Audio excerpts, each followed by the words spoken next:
Fellow fans. I've had some questions on Twitter about layering and some conversation with some people on layering, but I wanted to talk about one specific piece of kit that you should have in your arsenal, and that's a vest. I mean, it's worth its weight in gold in all but the coldest climates. I think for most people, if you're, you know, above 40 degrees, a vest in combination with good layering is a better option than a jacket.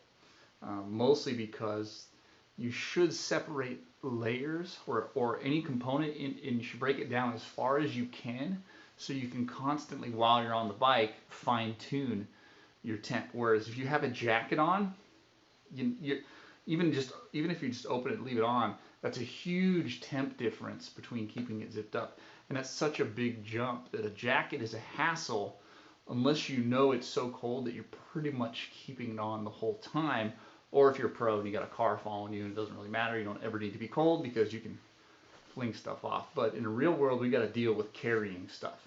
So I think a vest in combination with arm warmers, base layers, neck tubes, things like that are that's the best way to layer because you can really fine tune your temp. So let me talk about vests and the different types of vests and kind of what I think. There's one vest I don't have because we don't need it here in Texas, and that is a full insulated vest. But let me start with just what I would call a wind vest. And this is what I pretty much get away with these days in Texas with a good base layer, a neck tube and arm warmers. I'm good down into, and good gloves and a cap. I'm good down into the low 40s. Below that, start to think about some other options. But the wind vest is really just wind blocking on the front, and you can actually see through it here. The back is mesh, so you don't overheat.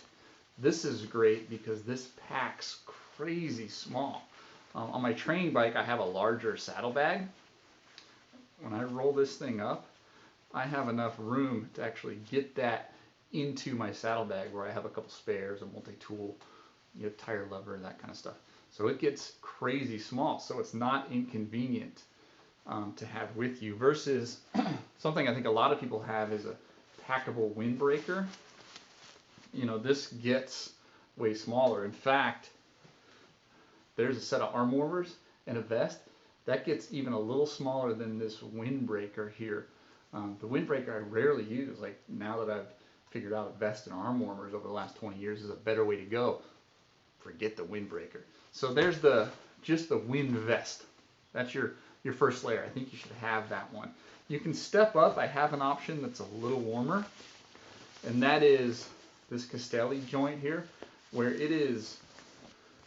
it's wind blocking all the way around. It doesn't have a mesh back. So this actually is a slightly warmer option. If you tend to get a little chillier, it's a great option. This has a little bonus feature that I totally dig though, and that is it's got this zipper on the side, so you can get into your pockets while you're wearing the vest without having to like flip it up. Depending on what bike I'm riding, my pump might not be on the frame or even my pocket. And so with a vest, it's a pain in the butt to lift that thing up and get it back around the pump. Cool option with the little zipper. This is a Castelli. I'm sure there's a model name on here. They probably don't make it anymore. But I like the zipper on the side, a little feature that you wouldn't have thought about otherwise. Another feature I like on this particular vest, and this is a good vest when I'm going on like an epic long ride and I don't have car support. I'm going to be dealing with really drastic temperatures, and I know it's too cold, and I'm going to need like knee warmers in the morning or for the first few hours. It's one thing to only need knee warmers for like a half hour, or maybe even an hour, and you're like, okay, I'll be cold for an hour because it's going to warm up. When I go to Northern California and ride, 50-point temp swings are a thing. I mean, it's crazy, and especially on the coast there. You could roll out from where you're rolling out. It could be 45 degrees. You might see 90 degrees that day, depending on where you're headed, if you're going from the coast to inland, etc. This is a cool vest because it actually has pockets as well, which definitely makes it a bulkier vest. But here's what I like.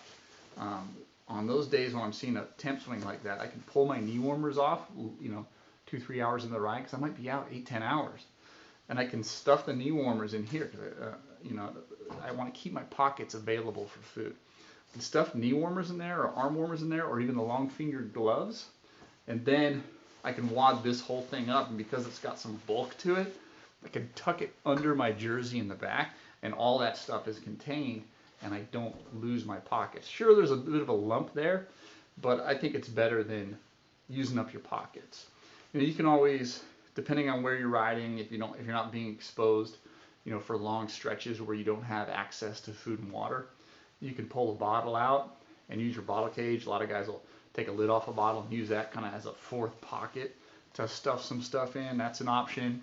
And you can use handlebar bags and things like that. But if you want to keep it simple, that's why I like this one. I don't use it a whole lot because that situation is rare, but I've been able to utilize the vest pockets just for storing stuff once I take it off without losing my pockets. So the vest, I think the vest is just a fantastic solution. I really like it because I can get it on and off while on the bike. You don't have to stop rolling. You can layer it up, unzip it to cool off. And if you get a good base layer and you got some nice arm warmers and a neck tube and a hat and good gloves, like I said, I'll wear a vest down to 40 degrees. Below that, I'm starting to look at a jacket, especially if it's going to stay below 40 degrees, which is really rare where I live. But once it starts getting over 40 degrees, you do a couple climbs or you're on a climb, that jacket just becomes too much.